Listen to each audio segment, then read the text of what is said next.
Warning. The views and opinions expressed in this podcast are solely the personal opinions of Azmat Sherwani and any guest featured on the show. These opinions do not reflect the views of any other organization, Azmat Sherwani, or his guests, who are directly or indirectly affiliated with. All content shared is for entertainment and informational purposes only and should not be considered as fact. Any comments made about specific organizations, in particular, are not limited to Uber, Autocab, iCabby, Cab9, or Cordic regarding their operations staff or data sharing practices, are purely personal opinions and are not to be taken as factual statements. Please consider this podcast as subjective commentary and not as verified information. Enjoy the show. Software company doesn't run my business.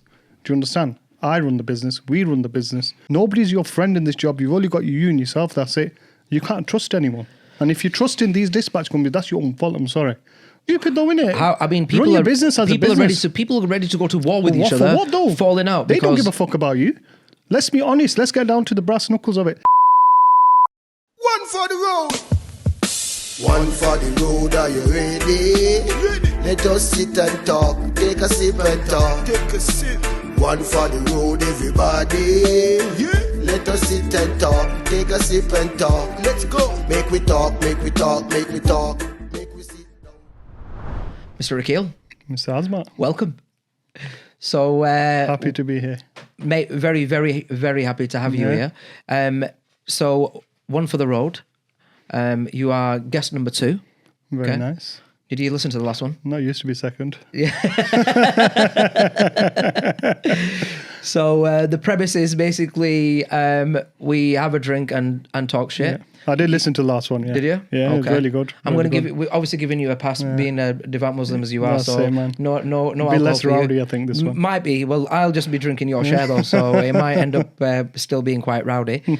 So, mate, the reason I wanted to get you on, ultimately, we're mates. We've got a personal relationship in the sense that you're probably one of the only people I speak to outside school. Our kids go to school together. Yeah. You come to my kids' birthday parties, stuff like that. So but the thing about us, we never talk work, do we? Not really, no. No, exactly. I think the reason we don't ever talk work is because on quite a few things we've got different opinions. I think That's you'd agree. right, yeah. You'd agree on Just that? Just a bit. So I thought, like, well, rather than having a podcast... Conflicting opinions, I'd say. Conflicting opinions, yeah. So I thought, why don't we talk work for once, but then do it with a few thousand people listening instead, yeah?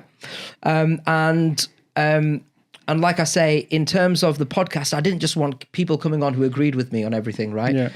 Yeah. You've been talking recently about a few subjects. Andy Burnham's national reform. You're fighting the fight against Uber massively in Manchester. The good thing about this podcast is going to be I'm one of your passengers. Yeah. So nice. I use Street Cars. I know everything about Street Cars, your marketing, everything like there is to know. And you've probably noticed when I'm doing webinars or giving examples of stuff, I'll reference Street Cars quite a bit because you're my local taxi company and I use you.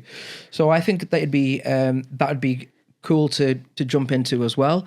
And another key thing I want to really discuss on this podcast is obviously you are a super fleet in the UK, but you're an Asian-led super fleet. Yeah. Okay, so I want to talk about any differences you feel or any racial barriers, and I think it'd be great to get that out as well. Yeah. Cool. Of So course, yeah. Brilliant. So let's delve straight into it. I think Let's go for it. Let's Straight go in for the it, deep buddy. end. Cool. So let's start with what's going on with Andy Burnham, and because you put out a LinkedIn post in support. Now, after you put that out, a couple of operators actually mentioned to me, like, what the hell? Do you know what I mean? So they had conflicting opinions. So why don't you, for people who don't know, why don't you tell us what actually Andy Burnham's calling for and why you're supporting it? Yeah, I think it's easy for operators to point a finger because unless you're here, you don't really know what's going on because you've got a lot of cities, towns and boroughs up and down the country that don't have the issue that we have here in Manchester. Now, we're all for out-of-town drivers. We were one of the first to go to Wolverhampton, but I think it's coming to the point now is that when you're in a city and there's no control and there's nobody to control, it's like a free-for-all. What do? The only way to go forward is for somebody to take control of what's happening. Now, there's only one way this is going at the moment because it's just not the case of Wolverhampton. You've got more and more councils up and down the country that have seen what they've done and they've adapted their same plan. So you've got councils like people are going to Knowsley, Sefton, even Oldham have scrapped the exam, and Bradford announced 2 weeks ago they've scrapped the exam as well. So a lot of these councils are looking at this possibly as, it'll be revenue to the council. Because obviously, last year Birmingham, they went under, didn't they? Because they didn't have the revenue. And you've got a council just right next door, Wolverhampton, that are making a lot of money. They've got over, I think, 60 to 70,000 licensed drivers and 11% of the private hire fleet of the whole of the UK. So they're obviously, a lot of this from the council's point of view, are probably looking at it, is that number one, they do want the power to control the driver, but number two is that they're losing revenue and nobody wants to lose money. So these drivers though, but they're not they're not from Wolverhampton, they're Manchester drivers, aren't they? Manchester drivers have gone to Wolverhampton to be licensed. Right, and why do you think that is? Purely because of cost. Cost and how easy it is. I'll give you an example. Is it not because, just to interrupt, is it not because Wolverhampton Council treats them a lot better as well, rather than Manchester? Because I wouldn't say the council would treat them any better. Okay. You would only deal with the council in like 2 stages. When you put your application in, then that renewal, or if you've had an issue with the council. So I wouldn't say they would treat them any better, because most of the councils, to be honest, that we deal with ourselves, they all treat you the same, to be honest. If you've got an issue, then obviously they're going to treat you according to their rules and regulations. But recently, Wolverhampton have become a lot more strict as well. Where they weren't as strict, where now we're noticing, especially quite a few of the drivers are saying that they are starting to become a lot more strict, and they're clamping down on the drivers. So let's say if I've got a relative who gets in a taxi in Brighton, and that local council, it's mandatory for taxis to have CCTV in those taxis, and then they're getting dropped off in Birmingham, but in Birmingham Council, it's mandatory that they're not allowed to have CCTV. You see where I'm coming from? There's different, all the different councils have got different rules, regulations, and all that kind of stuff, and it is an absolute nightmare. Do you not think what's actually really needed is just national reform, one set for the nationally? We'd love that, but this realistically is not going to happen. Let's be honest, it's not going to happen. That's just a pipe dream, to be honest with you, because for national reform, you're talking about they'll have to rewrite the whole legislation, which, let's be honest, they're not going to do that. Okay, and because if what you're saying and backing happens, what happens to fleet sharing work? So let's say, for example... Sorry to cut you off. Okay. The thing you need to understand is that we're private hire. And in the food chain, we're right at the bottom. Do you understand? We're right at the bottom of anyone, so they don't really care about us. We don't get any attention. We don't get any funding. We get absolutely nothing from the government. We get nothing from local councils. We get nothing. We're right at the bottom. For them to give any funding or anything, they wouldn't even entertain our industry. This is the problem. I think our industry is really disrespected, and it doesn't get the respect it deserves. And that's why if they were to fund that bill in the House of Parliament, they wouldn't even talk about it. Yeah, I think there's no money in it. The rather thing you need to understand is, I don't want to talk about politics, but whatever they can generate revenue, they look at what's the benefit of national reform. It'd be great to have it, but it's a big job, isn't it? It is, and like I said, it's one of those subjects that I don't know a lot about, because that's why I've asked you to educate us on the topic, and I'm learning a lot about it in the last few days, if I'm honest with you, and what a lot of other people have had to say to me. So, operators that I've been speaking to, I think a concern of theirs is that you're advocating that out-of-town drivers can't pick up in a particular area. So, for example, whether it be if it was someone coming in, another driver from out of town, they would do a drop-off in Manchester. They then are not licensed or regular to be able to pick up in Manchester. Is that what you're saying? No. Okay. Great. So I wouldn't say that. No, that's what I'm saying. Because the thing is, the issue is that a lot of people, because if you're not from, for example, like a big city, you wouldn't know what I'm talking from my own point of view. The opinion was my own personal opinion. Now, what I'm proposing is that for example, with Andy Burnham, he needs to come up with a legislation where he gets the same power as TfL. So all of the 11 boroughs in Manchester come under one licensing authority, for example, TFGM, and it would be easier for him, because at the end of the day, he's saying we can't control the drivers, we can't keep standards. And for him to control that and maintain the standards, why don't you come out with one license, and you would control 11 boroughs, which is, I think it's about 8,000 private hire drivers, 8 to 10,000, I think it is. Yeah. So, what do you think is like a problem with Wolverhampton drivers then? Because do you see it as a problem? No. I mean, Wolverhampton's a blessing, to be honest with you. We were one of the first operators to go Wolverhampton. Yeah. I mean, Wolverhampton's been great in the way where it's made other councils realise and showed them this is how you do taxi licensing. This is how it's done. I think after TfL, they're the biggest license in the whole of the country. So it's been great. It's been a breath of fresh air, and it's because as an operator, we've always been licensed strictly only with Manchester, and we've obviously had that good relationship with them as well. And at the time, and I told the licensing manager, I said, look, we don't have an option. We need to go Wolverhampton because it's taken over a year for us to get a licensed driver vehicle over 6 months. And I think Wolverhampton at that time promised that we'll be able to get you a new driver application process within 12 to 14 weeks. Same with the vehicle license, 2 to 4 weeks. So it has been good, and it showed the rest of the country how to run taxi licensing. Right. I obviously going to want to probe you on Autocab. You know I am. More than welcome to. Yeah? You won't be the first and you won't be the last. So if I was to ask, if I got 10 fleets in here today, yeah, and I asked them to write me the name of a Autocab fleet, yeah, I guarantee 9 of them would write Street Cars. Yeah. Do you agree? Possibly, yeah. Yeah? Why do you think that is? I think we work really well with Autocab. Obviously, you already know that. Yeah. Obviously, when we first met, you were at Autocab at the time, and you just started there, didn't you? I think. How long's it been now? Maybe about 10 years now. Yeah, longer than that probably. Yeah. Long time, I think we both had hair then. I didn't. But we've always had that relationship with Autocab on the development side. Anything new they've had, we've always asked, look, whatever new you got, we don't mind testing out. We've always been a beta site for Autocab, and we've always been a show site for Autocab as well, because it's good for them and it's good for us. Because they're based in Manchester, now it's even better for us because they're literally 10 minutes from our office now, 5 to 10 minutes. So we've been a show site for Autocab as well, where if they want any customers that want to existing and new, or they come from abroad, they bring them to the office, and they're more than welcome to be honest with you. And I think that with that relationship, because so many people meet us at our office with the Autocab representative, obviously they link both together. And obviously as a company, we've been a strong advocate for Autocab as well. Yeah. So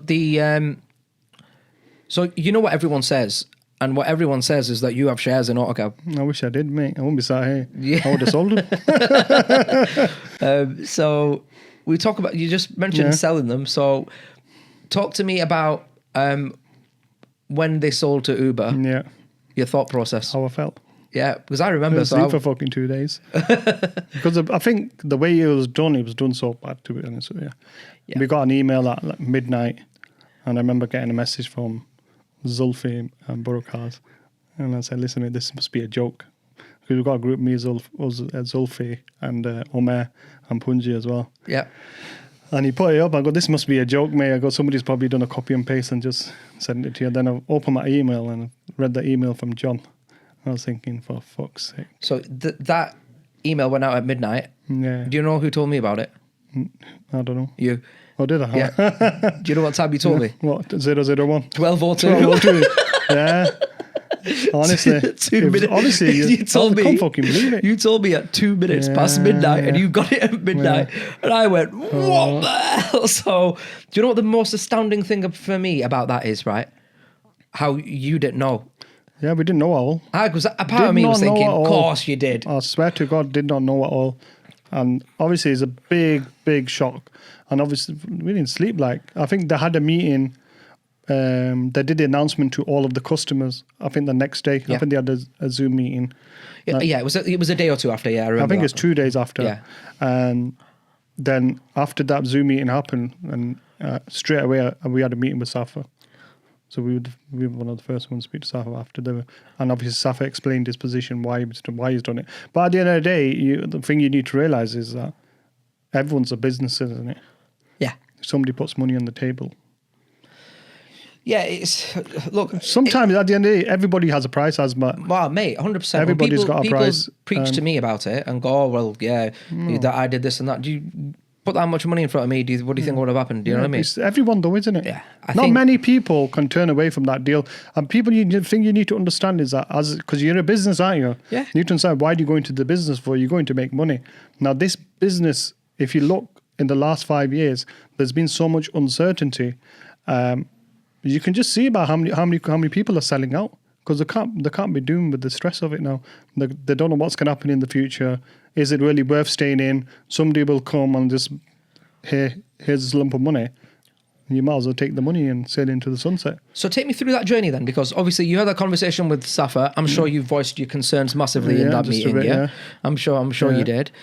Because the thing about you is that, and I actually, if you remember, I put out an open letter to the industry. Do you remember that? Yeah. And I vocalized and I said that I believed that if Uber didn't exist, you guys would be well over 2,000 cars at that time, right? Yeah. All right. And that it was, and I named you guys on purpose because it was like your key fleet, your biggest fleet is the fleet that is combating Uber on the streets. You're running roadshows saying how to combat Uber and all that. Yeah. And then you've done that. So I was like, wow. So let's say, for example, so you spoke to Safa, okay? The next thing I heard was that you guys had a meeting, I think in London, or it might have been in Manchester, with the main operators of Autocab, and went and met with Jamie Haywood. Yeah. You met with Jamie Haywood and you proposed to him, we'll do the jobs for you. No. Pull your cars out of... That was one of them. We had a bullet point of everybody had their own opinion. That was probably one of them. I saw that. So I've obviously I've got a copy of it somewhere. So I've seen the letter, but I know it was one of the bullet points, right? So when you went there, tell me what was that like, or how was that received by Uber, or what were the thoughts there? I mean, obviously they're very clever in the way they speak, and he's obviously to be in that position, you have to be like a politician. Yeah. And he's very political in the way he spoke. They don't really give you answers to your face, do they? They'll tell you one thing, we can do this, we can do that, and they give you all the promises in the world. But we all know what happened. Yeah. And so let me move on from that. So you just said about what happened. So in those weeks leading up to, you mentioned the webinar, and Safa was very, very vocal on the fact that these fleets want to work with you. Yeah. They want to share work with you. And did you take the work? I mean, at the time, that proposal wasn't even on the table. Uber Local wasn't on the table when they bought them. That was quite a few months down the line. I remember specifically the webinar, and I think Safa was saying that they had a new CEO. And they no longer want to battle with the taxi fleets. They want to work with them, and was giving reasons behind why Uber Local work might have specifically not come out. But ultimately, it was all about, we want to collaborate with taxi companies. And that was obviously made pretty pretty evident and clear. So when Safa was giving these messages out, what were your feelings on it? And also, when Uber Local work came out, you weren't able to participate, were you, or did you? No, we did at the end. You did do? Right at the end, yeah. Because no, we didn't have a choice. I mean, the issue you have in Manchester is all Autocab. Yeah. Is all Autocab. I think now there must have been the iCabby fleets now. Are they on iCabby? Who, sorry? Bizu. Yeah. This iCabby. Yeah, so at the time, they were all on Autocab. Well, the issue that we had was that because we're the only company based in the centre, all of these guys went onto Uber Local. And then obviously our customer's a driver. Yeah. Then if you're going to start to lose drivers to them as well. Yeah. So we had to sort of secure our position where we thought, okay, we'll have to do it. I think we did it for, it was like 2 months, I think it was. Just before they pulled the plug? Yeah, 2 months, yeah.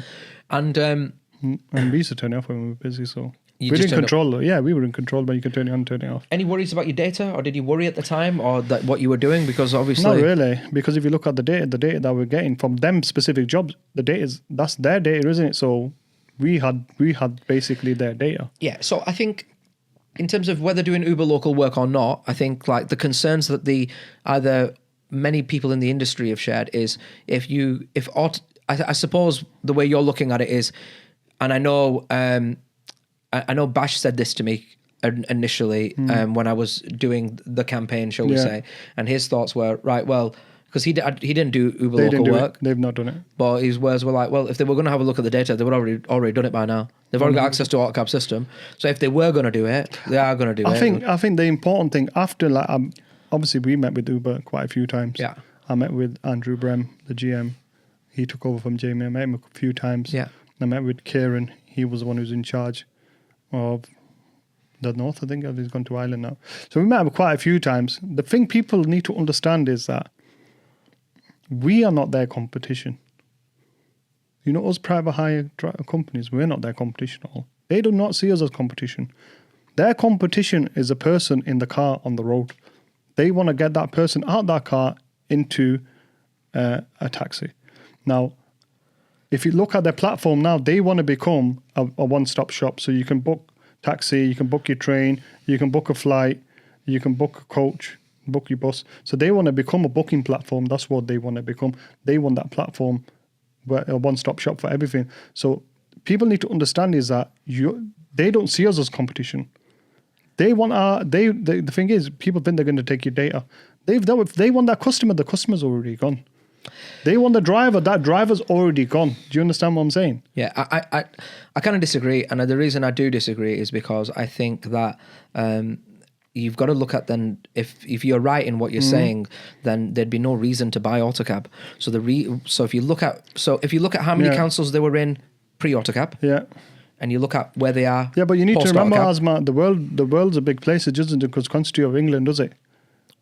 What do you mean? Sorry, the world's a big place. Yeah, it's just not England. The world just doesn't revolve around England, does it? No, not at all. One of the main reasons what they told us they bought Autocab was for the international reach, where they could use the Autocab software to go into countries like Japan and where they launched in, I think, wherever they launched in Scandinavia somewhere as well. So they're saying they wanted to use the Autocab software to launch into different cities around the world.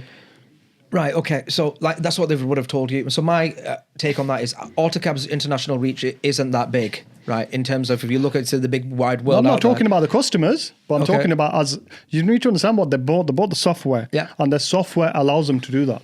Okay. That's the thing. The software allows them to. Yeah, do you understand what I'm saying? If I look at the tactics of what's actually happening, so you touched on Europe, so I'm going to mention Europe for you, right? Okay. So I do not believe that they're going to make profit from those customers. If you look at the financials, you look at Autocab's financials, right? The big losses were blamed on an office move. Do you know what I mean? Unless they had solid gold toilets put in. I don't know what happened. Great office, by the way. Have you not been in the toilets, no? I've been, I've actually ended up being to the... When you open the tap, diamonds come out.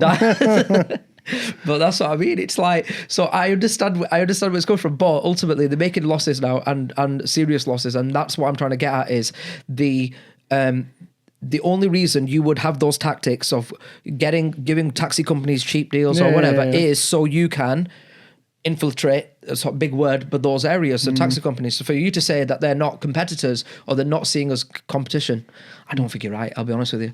Each to our own, right? That's your opinion. That's my opinion, brother, and you've got yours. And we're on this. I mean, the thing is, like, because they've been here for a long time. They've been in Manchester for almost 10 years now, 11 years now. Yeah. So obviously we've been competing with them for a long time. Now, we're in a different stage compared to other towns and cities up and down the country where they've only just launched or they're due to launch. Do you not feel... I mean, it's great having this conversation with you openly, right? But do you feel you can compete with Uber using Uber's dispatch provider in Manchester safely? Yeah. Yeah? I don't have an issue with that. The thing is that this is what I say to fleets, the ones who are thinking about joining Autocab.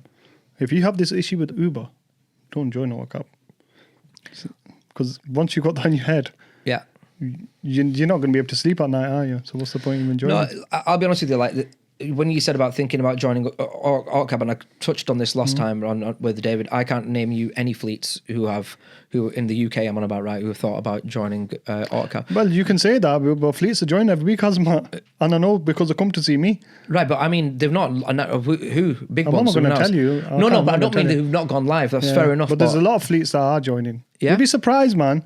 You'd be surprised that people think that, you'd be surprised how many fleets are still joining Autocab. Well, I think if out of the industry, You need to look at who's the outspoken fleets. There's not many. If you look at in percentage wise, there's not many outspoken fleets, is there? If you look at how many, there's a lot of fleets up and down the country, and there's fleets, big fleets that you've never heard of, but the big fleets. Okay, so because we did the power list. Do you remember that? Yeah. Do you know what I mean? ProDriver used to do it. They used to do a list many moons ago. How do you get the figures? What's that? Sorry. How do you get the figures? No, but it's true. No, but anybody can give you figures, isn't it? No, we rang them and then we validated them with the dispatch providers if they were okay for us to do that. But yeah, I mean, I've got that list there. Yeah. And the power. Actually, can I get it up? Can somebody get it up for me, please? Great. So so I've got it here of the list that this came out. I want to say about 18 months ago, something like that. I can't remember specifically when it was. Okay, and these are the top 50 largest taxi companies in the UK. Yeah, I remember you sending that out. Another thing I really want to point out to you is, I want you to notice out of all these, because we're going to talk about racial divides and barriers and stuff in a minute, right? How many of these are Asian? Okay, and the thing is, so I'm going to go away. So I'm only going to say a name when either they've left or someone's joined. Okay, right, great. So Take Me left to iCabby. Yeah, DG Group is Autocab, Asian. Nearby Punchy went to iCabby. Glasgow, they left and went to iCabby. Borough Cars, Asian. Okay. Still not them. Street Cars, you guys are Asian owned, obviously. I think so. Yeah. Then we've got 001 Group. Yeah. Asian owned. Yeah. Yeah. They've got. Sorry, I'm just literally going through the list. Aqua gone. Right, value cab. So I'm at number 25. Is the first time, well, Autocab is meant to be the largest dispatch provider or whatever, is the first time I get to a white-owned taxi company on Autocab, and that's at number 25. Congratulations. Right? So if you think, so Ellen Bullitt, are they Asian? Right? Okay. Lucky 7, they've left. They've gone. Royal Cars Oxford gone. Goldline, is he Jimmy? He's Asian. Is he? Yeah, but Jimmy, he's Autocab. He's still Autocab, right? Okay. But you get my drift, right? I'm literally Autocab private hire. I'm going through this list now, and I have so far only found value cabs who are non-Asian. Call it what? Do you know what I mean? White English, however, well, they're Irish, but however you want to say it. Spanish. Who are on who haven't left. So after all the Uber stuff had gone on, right? There's been an exodus. So all of those fleets that I just named there, from what you've just said, people come and see you every day. All those fleets that I've just named there, the most prominent taxi fleets in the United Kingdom, I cannot name you one that's moved over. But after the Autocab stuff, I've named 4 or 5 white-owned fleets have gone to other dispatchers. Won't name the dispatchers. Yeah. But the Asian Brotherhood, should we say, I'll stick around. So what I will say to you... What's the reason for that? Well, I know what I believe to be the reason. So I'll ask you... Go on, what's your reason? I think it's blind loyalty. I don't think it's loyalty. I think it is. I'll tell you why. Right? Loyalty to anything. The only thing that we're loyal to is the Great British Pound, mate. Not loyal to anyone. So let me reiterate that. So you guys all backed the what happened. So what happened with Uber and everything, right? Nobody backed it because you remember at the time we bought our own dispatch company. Yeah, no, I know you did. Yeah, so actually, we will touch base on that. Yeah. But what I want to say is that, so Uber Local happened. Yeah. Everything that we were told, and then the carpet was pulled under you, they turned it off, all that kind of stuff. Loads of fleets went, no, thanks, mate. You know what I mean? This is dangerous or whatever. Yeah. But the only people who stuck around are the Asian fleets. And I believe, and I will say this, and I'm going to take some shit for this, for saying it, but you know me, I made my name from talking shit. Go for it, bro. If Safa and Hassan weren't... never ever been controversial by you, Azmat. If Safa and Hassan weren't Muslim, I reckon Autocab be out of business now. I don't know about that. I think so. I'll be honest with you. Well, I mean, the thing you need to remember is that people put so much emphasis on these software companies. Software company doesn't run my business. Do you understand? I run the business. We run the business. Software is part of your business. Yeah. Software is just a tool that you use. Now, how you run your business is up to you. Now, you think you need to understand is that let's be realistic. Let's, for example, Uber never owned Autocab. Yeah. The software Autocab actually has is really good. And there's a reason why people don't want to leave, because if you've got something that's good, why would you leave? And the only threat that you can come up with is that the Uber thing. Yeah? I'd challenge that again. So let me challenge it. By the way, I'm loving this because I'm getting to challenge. Go for and it, your. I'll tell you, have you got your phone on you? Yeah, there is. Right. Pull up mine and yours and Nav's group.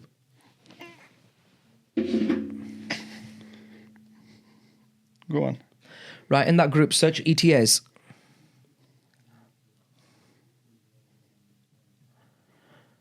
And I want you to read word for word what I wrote to you in that message as a passenger riding in a streetcar. Read that out to me, word for word. Let's have a look. And this was sent in February, by the way. The ETAs on your app are dog shit. You need to tell Autocab sort that out. Just repeat that for me one time, a bit louder. The ETAs on your app are dog shit. You need Autocab sort that out. The ETAs on your app are dog shit. Yeah. You need to get Autocab to sort that out, because I'm in the back of. I was booking a streetcar. Yeah. So if I'm booking I'm sure you'll agree with me on this. The biggest promise you make to your customer is what time you're going to fucking be there. Yeah. Right?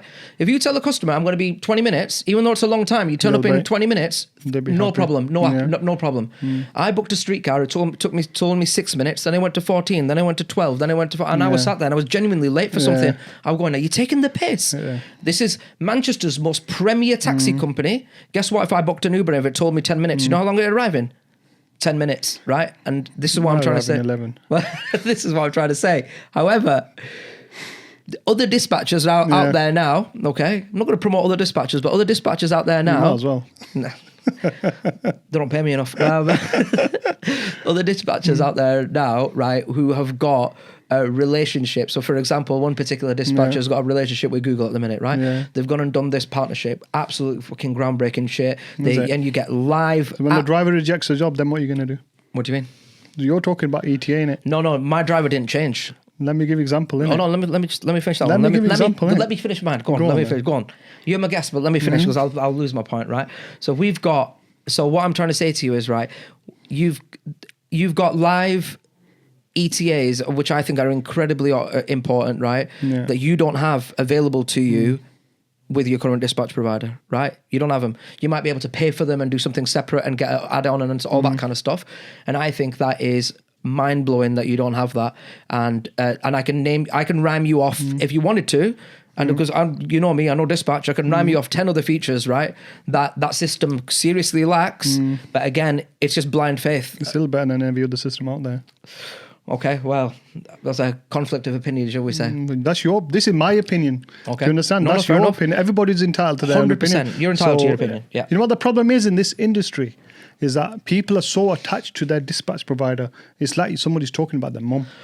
This is the problem. Do you understand what I'm saying? It's a bit sensitive, but even when you're talking about it, do you understand what I'm saying? It's people are so attached that if you say something bad about a dispatch provider, they get so offended. It's unbelievable. Who gives a fuck? Yeah. Let's get down to the basics. Yeah. Your software provider is something that allows you to do your job. Yeah. Do you understand? People put too much emphasis on this and that. Somebody's probably using the software provider. They're probably not even using it to the full capability of what it is. Now every business is different, and every town and city is different. So the way they use their system is going to be totally different wherever you go. Yeah. Now the attachment where a lot of these operators have to their software provider is fucking bullshit, to be honest with you. You're in the WhatsApp group that you're in the WhatsApp group. It's bullshit, man. Are you seen how it's stupid though, isn't it? People run your business as a business. People are ready to go to war with each other. For what though? Falling out. They don't give a fuck about you. Let's be honest. Let's get down to the brass knuckles of it. They do not give a fuck about you. They don't care. If they listen, Azmat, tomorrow somebody come put money on the table. Do you really think they're not going to sell?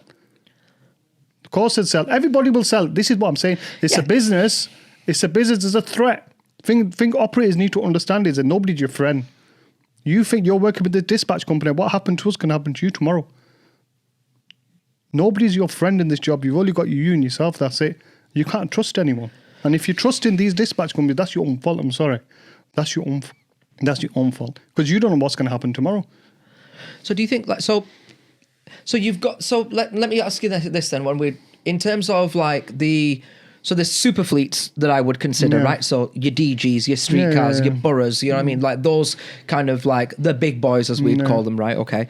Now, back in my time at Autocab, Hassan had said to me that they are these are you got your super fleets who are proper switched on and know what they're doing and all that kind of stuff. But then there's other fleets who look to Autocab to tell them what to do. Yeah. So they only brought out websites when Autocab launched websites. That's their own fault. Do you know what I'm saying? That's their own fault. Do you see where I'm coming from? And do you see where I'm coming from on that? That blind loyalty kind of that kind of thing that I'm saying. When I say about blind loyalty, and I've got to say, I do not mean the Bashes of this world and all that kind of stuff. No one's going to take a piss out of Uncle Bash. You know Uncle Bash better than he'll slap the shit out of you. You know what I mean? That's simple as that. Nobody's going to. You know what I mean? No one's doing that. So this is what I'm trying to say. I'm not putting everyone in that same mix, okay?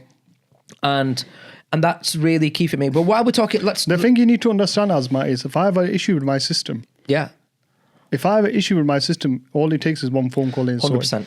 Now, why would I leave Autocab? No, tell me, Azmat. 100%. So doesn't make sense, does it? So why you would leave? So let's do one. We'll do one at a time, right? So we've got in terms of you guys, when you ring Autocab, they move, they do stuff, they get it done, and I understand why you're with them, right? Yeah. But at the same time, let me ask you something, right? We're good pals, right? Yeah. And over the last 10 years, how many times have I come to you and asked you to switch to iCabby?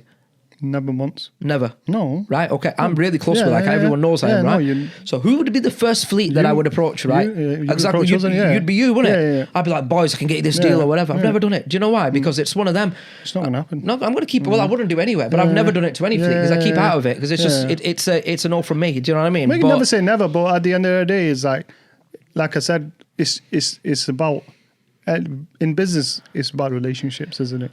It is about relationships to an extent, but I will talk to you about, let me just give you a quick one about, let's say talk about growth, for example, right?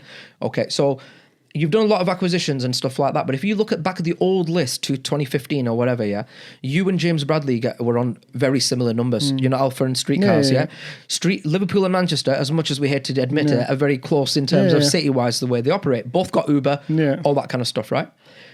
Street Cars, in my opinion, has the best marketing that I have seen in the UK. I'm your passenger.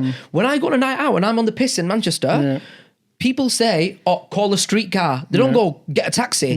It's known as a street car in the streets of Manchester. Do you know what I mean? But if you look at your numbers, okay, of where you guys are now, James Bradley today is 2,000 cars. Okay.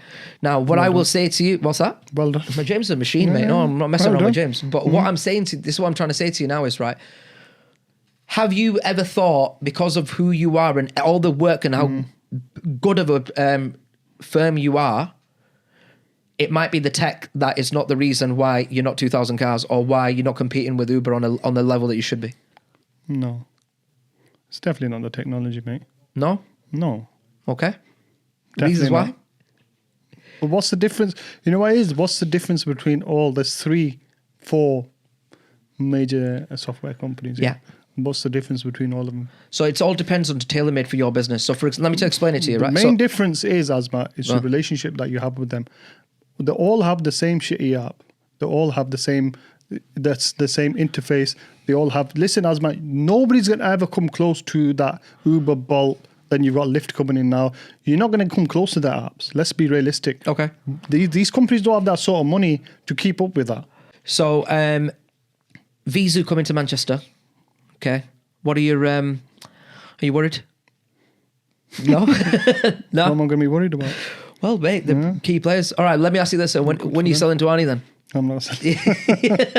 You're not? No, what for? The guy's a baller, you know, now. Good for him, man. I'll tell you a funny story, actually. I went to, so Arnie messages me and he goes, he rang me and he goes, do you want to come to Sheffield Wednesday? I'm surprised it's all, to be honest. Yeah. Let me tell you this story. So he said to me, do you want to come to Sheffield Wednesday to come and watch it in my box? I was like, yeah, damn right.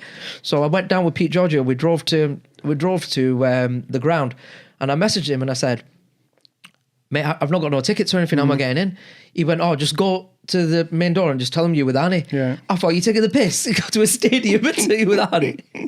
So I went to the stadium, got in, and I went, oh yeah, I'm with Annie. I'm in Annie's box. And she went, oh yeah, no worries. Takes me upstairs to the sing suite. Yeah. Oh mate, in there, better than my house, mate. Honestly, I was thinking, the guy's balling now. But that's what I was saying. Do you not see that Vizu badge coming to Manchester anytime soon? Well, they're already in Manchester. No, well, they got club car. They took club cars, obviously, and passenger. And they took passenger as well. Yeah. Oh, I didn't know that. Okay, did well, you know that? no, I don't know if that's been released, but you just being exclusive. They're both at the same time. I met Arnie at your show, and he told us then. Okay. Yeah. And so in terms of, obviously, the UK's largest operator, I think there are 15,000 cars now or something like that. They'll be coming into Manchester. Aggressive report. Any thoughts to that? Good luck to them. Good luck. Ready for the fight? I'm not Think there will be no one? one, mate. I'll get it straight. I don't give a fuck. You know what it is? Good luck to them, innit? Yeah. Many have come, many have gone, mate. Good luck to them. There's nothing else I can say in Azmat. Good luck to them. They've all been... It's not easy. The thing you need to understand is that people come into, like, it's not easy going to a different city, because we've done it ourselves. We're at Stansted. It's not easy going out of where you're from. You don't know the area. You don't know how the people are from that place. So it's not easy. I'll give you an example. Addison Lee came here about 10 years ago. They came to see me and said, look, we used to do a lot of work for them then. I said, look, we're going to open up in Manchester. Mike Galvin and Wesley both come and see me. And I go, listen, mate, I'll be honest with you. I'll go, good luck to you. I'll go, it's not going to be easy. I'll go, I'll tell you straight. I'm not going to sit down and just let... Yeah, of course Look, not. at the end of the day, Azmat, I'm not scared of no one. People want to come, good luck to them. Business is business, innit? It's just business. Nothing ever... With me, there's nothing ever personal. It's always about business. Yeah. I think it's good for Manchester. Yeah, it's I think good. Visu coming in, the way they run their firms and stuff like that, I think it's fantastic. Yeah, it's good. And I think it's healthy competition for you, and I think it's going to be... I mean, don't get me wrong, like, Arnie's a good guy. Obviously, I met with Nathan as well. Yeah. They're doing a good job. Obviously, their business model is working for them. And obviously, good luck to them. And you said that you don't think he should have sold. I'm not saying I don't think he should have sold. I'm surprised he sold. Because obviously, I think he had a monopoly in Sheffield, didn't he? He did. He had a great company, but I think... reason to sell. Yeah, but I think... the hard thing you have is that he's one person, isn't it? And I think it sometimes it can get a bit too much as well for one person to do everything. I think he's busier than I've ever seen him. I think he's loving his role. But at the end of the day, everyone's got a price in it. Yeah, of course That's they the have. thing. I think, like, I will say though, do you know, going back to us, I think when the fallout between me and Autocab happened, we were pals, all of us, including us, and going on holidays and this and that together and all that kind of stuff. And you stayed very impartial, shall we say? Yeah. Best way. Couldn't have been easy for you though. Being like, it wasn't easy, but obviously you need to stay impartial, don't you? Yeah, I think so. I think it's one of them, innit? I mean, we're all obviously a group of mates and stuff like that, and like I said, shit happens. You know what I mean? That's life, innit? And like I said, I have got a lot of respect for people like yourself and Bash, and because Bash actually had said to me, "Look, whatever's gone on with you and them, it's between you lot. You're still my mate, and you guys obviously did the same." So, a lot of respect for that. I mentioned a lot about obviously Asian fleets and the differences and stuff like that. Do you think there's any racial barriers or divides, or do you think any towards you as an Asian super fleet or anything like that? I don't know about that. I think there's a lot of underrepresentation for Asians in the industry. I think a lot of Asian companies just get on about the business, to be honest with you. Yeah, they're happy enough just to carry on. And there's not a lot of representation, to be honest. And obviously, you see yourself. There's a lot more white super fleets than Asian super fleets. Yeah, because obviously they've been going for a lot longer than. Do you understand? A lot of these companies have been inherited through generation and generation. Yeah, of course. Yeah. So like, do you know what I mean? I've never. And if you look at the percentage of drivers that are working, a lot of them are Asian, aren't they? Yeah, of course they are. Yeah. So I've got. See, my personal experiences, do you know what I mean? I've never felt it. Do you know what I mean? I have felt it, to be honest with you. You do, not as much now, but we did feel it I'll say up until probably after COVID, I think it's changed. I mean, before COVID, we did. You do feel like, especially when you go visit customers, you do feel it. Right. Okay. Well, not now, but obviously the industry's there. The whole world's changed, though, hasn't it? Well, my customers are the taxi fleets. You know what I mean? And the ones who don't like me are the Asian fleets. No, I'm only joking. No, obviously, to be fair, if you look at dotted events and stuff like that, the most underrepresented are the Asian fleets. Yeah.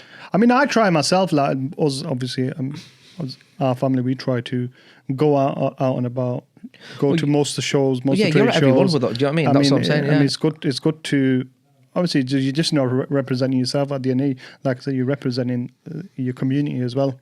And I think we are heavily underrepresented considering the amount of drivers that work in this industry. And there's quite a lot of owners, Asian owners up and down the country as well. But I think you're heavily represented in taxi fleets and ownership. I think you're underrepresented when it comes to actual key super fleets, right? So if you look at because if you think about some of the powerhouses, like Punji is absolutely smashing it, mate. Like, what a guy. Do you know what I mean? Punji's a legend. Punji's smashing it. We've got, do you know what I mean? And like I said, Borough, the DGs, Albatross, there's many fleets out there who are doing what they're doing.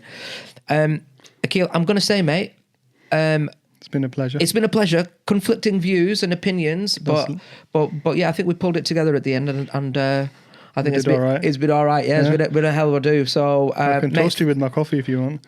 Go on then. One more. Mate, I've hardly drank that. Jesus. Yeah. There you go. Well, thanks so much, mate. Well done, mate.